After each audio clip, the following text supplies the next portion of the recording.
কথায় আছে ইচ্ছে থাকলেই উপায় হয়। আর এই কথা অতীতে বিভিন্ন মনীষীদের বক্তব্যতেও মিলেছে, যাকে আবার নীতিকথাও বলে থাকেন অনেকে। কিন্তু বাস্তবেও কি এই কথা প্রযোজ্য, বা এই কথার বাস্তবতা বলে কি কিছু হয়? এই প্রশ্নটাও ঘুরে অনেকের মধ্যে। আর এই কথাটি যে শুধুই কথার কথা নয়, বাস্তবেও এটা সম্ভব, তার জীবন্ত উদাহরণ দিলেন নবদ্বীপের এক শিল্পী। নিজের ইচ্ছে শক্তির উপর ভর করে ফের একবার ভিন্ন ভাবনায় রুলের উপর 8 মিলিমিটারের দেবী সরস্বতীর মূর্তি তৈরি করে দেবী সরস্বতীর প্রতি তার শ্রদ্ধার্ঘ্য নিবেদন করলেন নবদ্বীপের এক অঙ্কন শিল্পী। নবদ্বীপ শহরের প্রতাপনগর এলাকার বাসিন্দা গৌতম সাহা। বয়স যার আনুমানিক 56। পেশায় তিনি একজন অঙ্কন শিক্ষক। জানা যায় তার পিতা ছিলেন আকাশবাণীর গীতিকার ও শিক্ষক। পরিবারের স্ত্রী সন্তান সহ 2 দিদি, তারাও আছেন লেখালেখি, সঙ্গীত ও শিক্ষাগতা নিয়ে। এক কথায় শিক্ষা ও শিল্পসত্তায় ঘেরা পরিবার থেকেই উঠে আসা শিক্ষক গৌতম সাহার।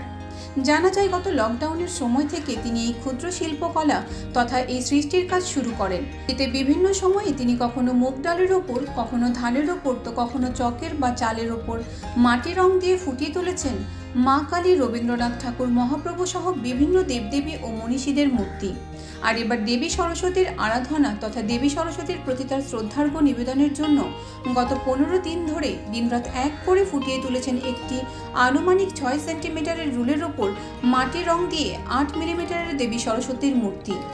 আর তা দিয়েই কার্যত আবারও সকলকে তাক লাগিয়ে দিয়েছেন নবদ্বীপের শিল্পী গৌতম সাহা। আর এবারের তার এই সৃষ্টি দেখতে বাড়িতে হাজির হচ্ছেন অনেকেই। মোটের ওপর ইচ্ছে শক্তি আর নিজের উপর ভরসা থাকলে যে সকল কাজই করা সম্ভব, তা আবারও প্রমাণ দিলেন এই শিল্পী। আপনারা কি তৈরি করেছেন আর কি? দীর্ঘদিন ধরেই আমি ক্ষুদ্র শিল্প চর্চা করছি। তো সামনেই সরস্বতী পুজো।